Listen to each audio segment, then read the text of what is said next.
If you haven't seen it, there's this rough footage floating about. A cop eases himself down onto a bucket in a shop, and within seconds, bang, a hollow bullet pierces through his groin. No warning, no finger near the trigger, just instant trauma in one of the most sensitive body parts known to all of us red-blooded men. Then, like clockwork, the fanboys start foaming at the mouth. It's the holster's fault. He pulled the trigger. That would never happen to me.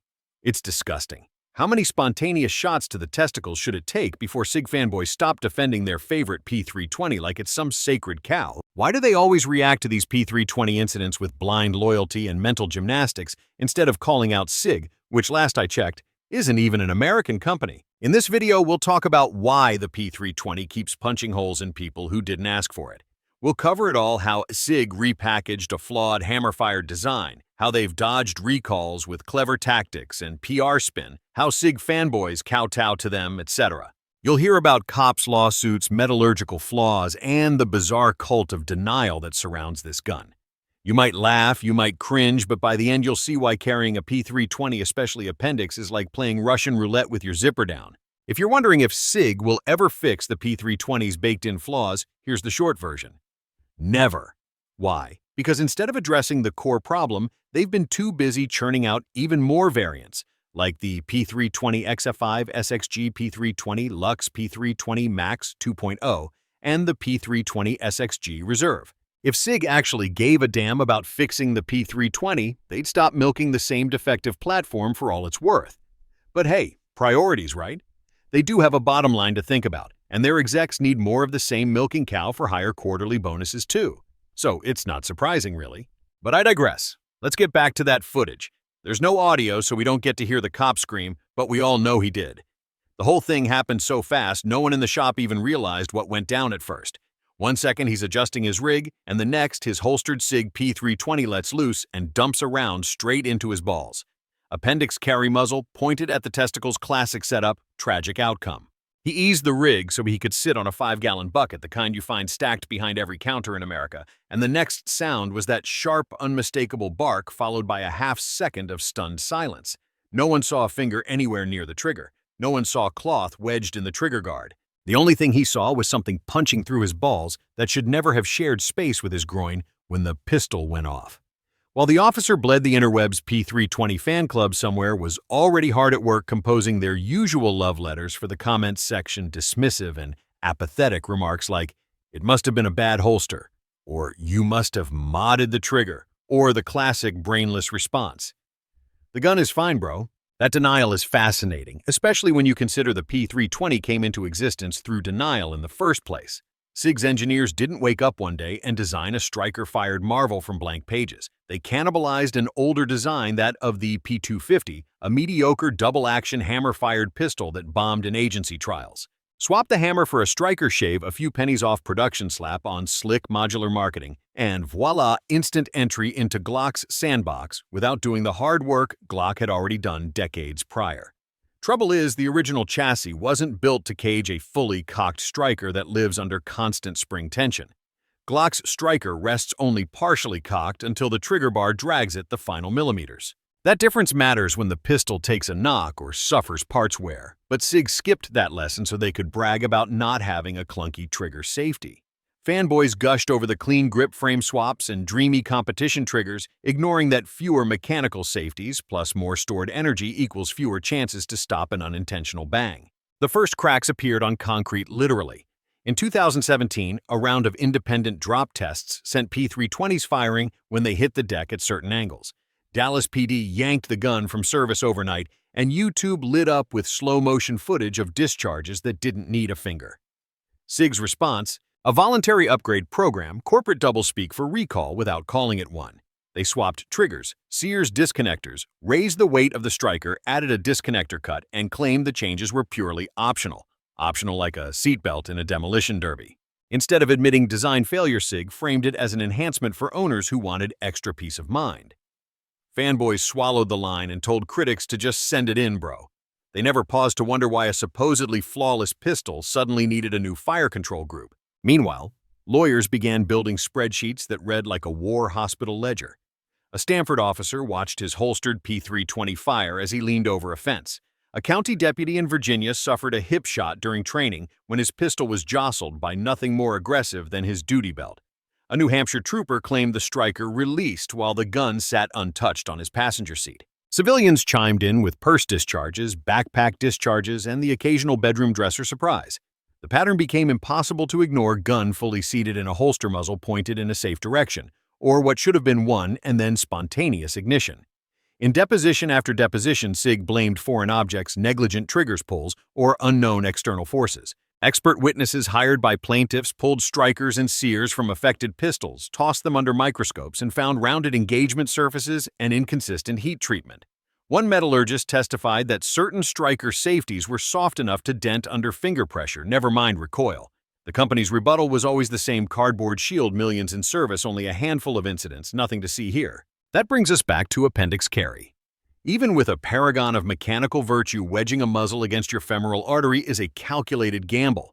You accept the trade-off: faster draw, better concealment, improved retention in a scuffle against the risk of a perforated artery or shattered pelvis if something goes wrong. Add a pistol with a track record of uninvited discharges, and suddenly the gamble feels more like Russian roulette played with your reproductive future.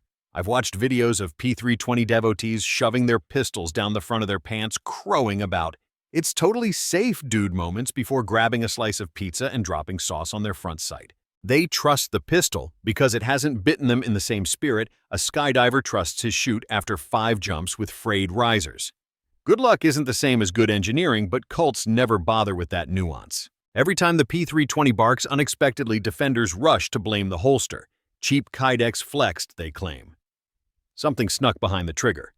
The owner modded the trigger or installed an aftermarket one. Keys on a duty belt, probably wedged between grip module and frame. Yet cases keep popping up where the holster was premium brand X, rigid as granite with zero play around the guard. Safariland retention rigs. Tier 1, appendix holsters, custom duty scabbards, discharges exist with all of them. What matters is the striker sear and safety tab inside the slide, not the carbon fiber polymer clamshell outside it. Blaming the holster is convenient because it lets the gun off the hook and by extension spares fanboys the sting of buyer's remorse. They can sneer at training scars and feel superior instead of accepting that their pet pistol might be a ticking grenade. Why hasn't Sig issued a full recall? Fanboy support money, pride in government contracts. Pull around 500,000 pistols off the military, you torch production costs, dealer confidence, and every glossy ad proclaiming Army-tested, Army-approved. The military's M17 and M18 variants already experienced striker drag, premature firing pin fractures, and reliability complaints buried in procurement paperwork. A sweeping recall would detonate the narrative that the P320 won the modular handgun system purely on merit rather than price and politics. Easier to keep cranking out updated parts in secret, quietly rolling newer strikers into fresh production, while telling earlier buyers the old ones were fine. Dealers notice, though, some have started dropping the model altogether, citing liability headaches. They'd rather push Glock's HK VP9s or Smith M&Ps than risk ending up in discovery when someone's femur gets cored. What truly keeps this fiasco alive isn't Sig's boardroom, but the zealots in comment sections. Mention the words P320 and unintentional discharge, and they pounce like evangelists defending sacred doctrine. They'll recite their personal round counts, declare 0 issues, and sneer at internet myths. They insist every single discharge involves a magic finger, a bent coat hanger, or cosmic rays nudging the trigger. Ask why other striker pistols don't rack up the same body count, and they'll deflect with Glock leg videos from the 90s, all of which involve someone yanking the trigger during reholster. Show them lab photos of worn sears, and they'll pivot to conspiracies about paid shills sabotaging Sig's reputation. It's loyalty beyond logic, bordering on performance art, and the rest of us keep popcorn handy, because eventually someone in that choir will post a hospital selfie captioned, "It finally happened to me." Fanboy blindness wouldn't matter if the only people getting hurt were the ones who worship the platform, but the carnage keeps expanding. Law enforcement agencies stuck with issued P320s can't opt out.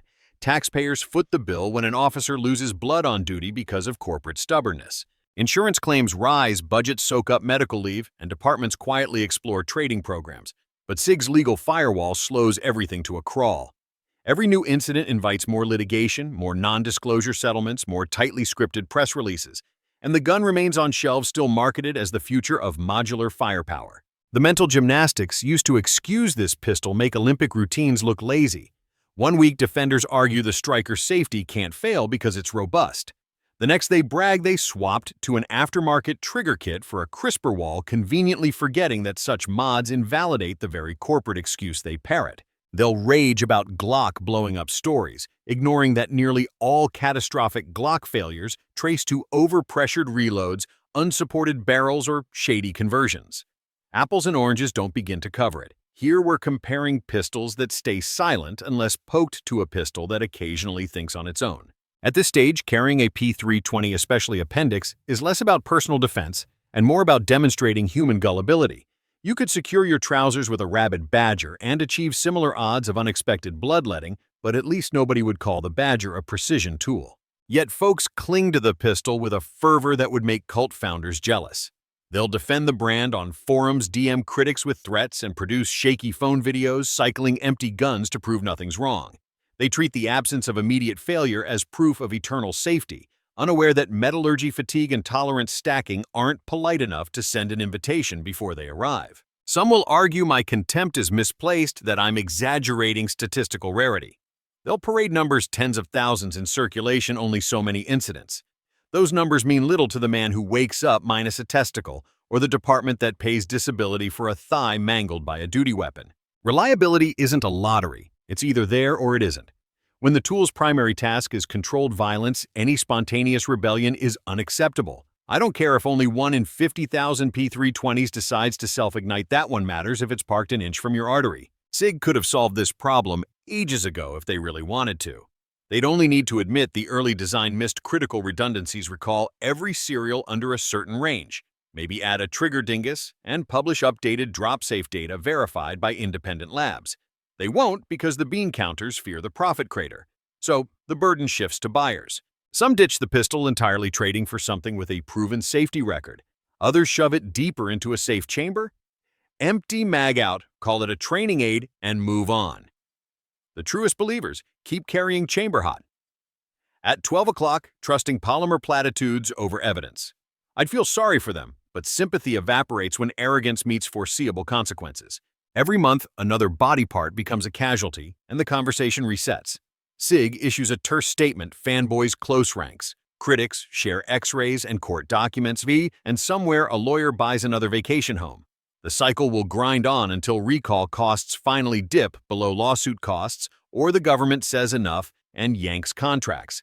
Until then, remember this groin-shot cop every time someone cries operator error. He was an officer issued that gun by people who should have known better, and he's paying physically and hormonally for their optimism.